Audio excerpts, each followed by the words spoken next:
வணக்கம் நேயர்களே, ராஜயோகம் டிவி நேயர்கள் எல்லாருக்கும் மிகப்பெரிய வணக்கம். நான் உங்க பிரீத்தி சுரேஷ். நம்ம ராஜயோகம் டிவியில் தினம் தினம் புது புது ஆன்மீக தகவல்களை தெரிஞ்சுக்கிட்டு வரோம். அந்த வரிசையில் இன்னைக்கும் ஒரு தகவல் தெரிஞ்சுக்க போகிறோம். அந்த தகவல் சொல்கிறதுக்காக நம்ம எல்லாருக்கும் ரொம்ப பரிச்சயமான, ரொம்ப பிடித்த ராஜயோகம் புகழ் டாக்டர் கே ராம் சார் அவர்கள் நமக்காக காத்துட்ருக்காரு. அவரை நிகழ்ச்சிக்குள்ளே வரவேற்றுடலாம். வணக்கம் சார். வணக்கம் சார். பொதுவாகவே அக்னி நட்சத்திரம் அப்படின்னா எல்லாருக்கும் தெரியும், பயங்கரமாக இன்னைக்கு வெயில் அடிக்கும். அது மட்டும் தான் எங்களுக்கு தெரியும். ஆனால் அக்னி நட்சத்திரம்னா என்ன, எப்பயுமே அடிக்கிற வெயிலை விட அந்த டைமில் மட்டும் எக்ஸ்ட்ரா வெயில் ஏன் அடிக்குது, அண்ட் அக்னி நட்சத்திரம் எப்போ ஸ்டார்ட் ஆகுதுன்னு சொல்லுங்கள். ஸோ அக்னி நட்சத்திரம் பற்றி ஒரு புரிதல் மக்களுக்கு கொடுப்பீங்கன்னு நம்பி தான் அந்த கேள்வி கேட்டிருக்கோம். உங்கள் பதில். பொதுவாகவே நட்சத்திரம் அப்படிங்கிறது 27 நட்சத்திரம் வந்துட்டு இருக்குது. அசுபதி, பரணி, கார்த்திகை அப்படின்னு ஆரம்பித்து உத்திரட்டாதி, ரேவதி அப்படின்னு முடியுது இல்லையா? அதில் 27 நட்சத்திரங்கள் வந்துட்டு இருக்குது. இந்த 27 நட்சத்திரங்கள் தெரியுதோ இல்லையோ, அக்னி நட்சத்திரம் அப்படிங்கிறது எல்லோராலும் அறியப்பட்ட விஷயமாக, அதே சமயம் கொஞ்சம் பயப்படக்கூடிய விஷயமா இருந்துகிட்டு இருக்குது அப்படிங்கிறது உண்மை.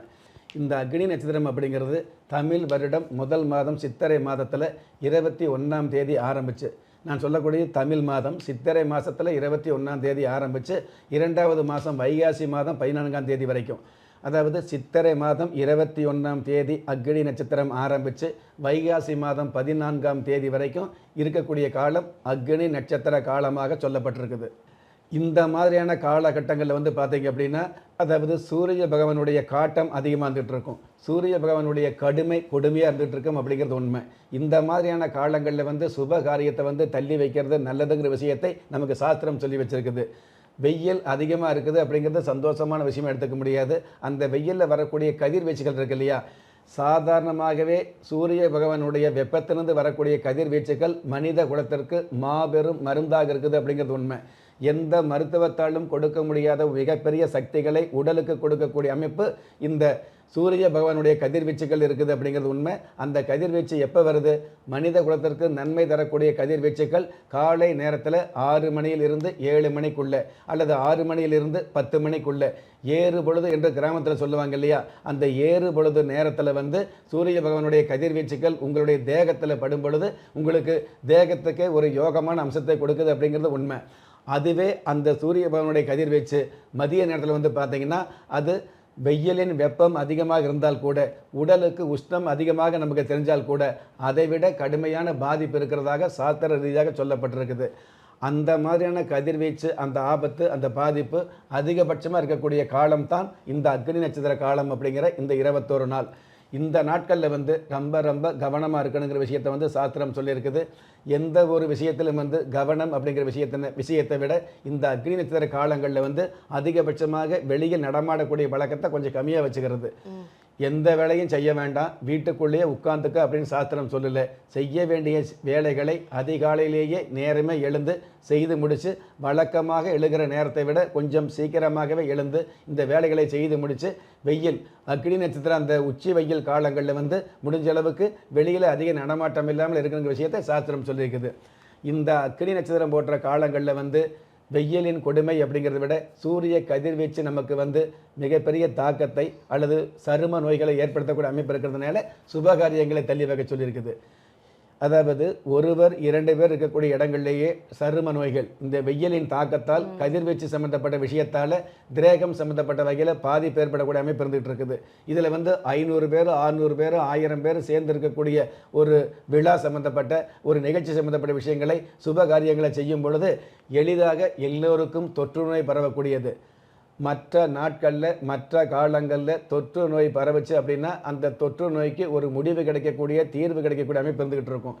அக்னி நட்சத்திர காலங்களில் வரக்கூடிய தொற்று நோய்களுக்கு அவ்வளவு எளிதாக தீர்வு கிடைப்பதில்லைங்கிற விஷயத்தை சாஸ்திரம் சொல்லி வச்சிருக்கிறதுனால இது மருத்துவம் அப்படிங்கிற பேரில் நாள் கழித்து கண்டுபிடிக்கிறத விட இந்த அக்னி நட்சத்திர காலங்களில் கொஞ்சம் கவனமாக இருக்கக்கூடிய, கூட்டம் சேராமல் வெயிலில் நடமாடாமல் இருக்கக்கூடிய வழக்கத்தை ஏற்படுத்திக்க சொல்வதற்காகத்தான் இந்த மாதிரியான சுப காரியங்களை தவிர்க்க வேண்டிங்கிற விஷயத்தை நமக்கு சாஸ்திர ரீதியாக சொல்லப்பட்டிருக்கு.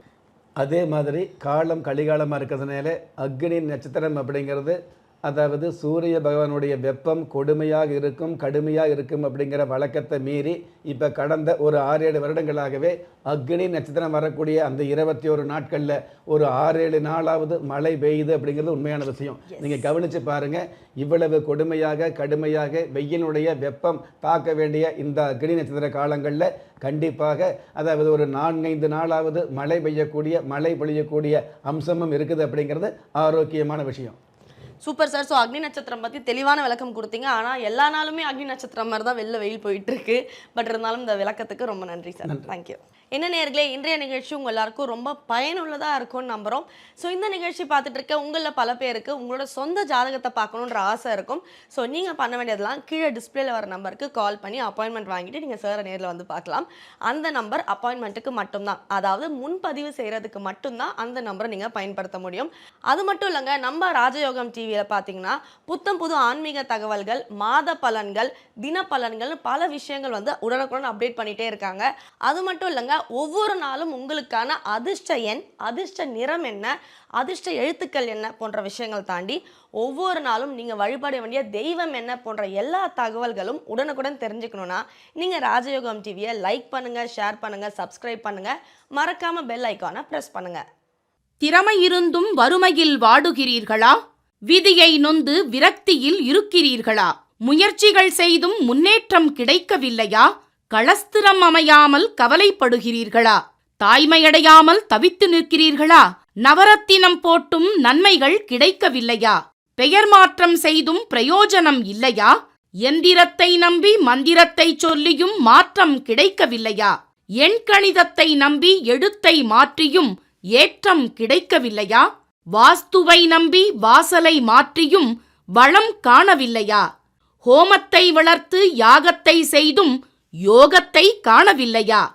திரும்பிய பக்கமெல்லாம் திண்டாட்டங்களையே சந்தித்த உங்களை யார் கைவிட்டாலும் ஆன்மீகம் கைவிடாது. ஆம், அண்ட நிழலும் இல்லை, ஆதரிக்க யாரும் இல்லாதவர்களை குலதெய்வம் கைவிடுவதில்லை.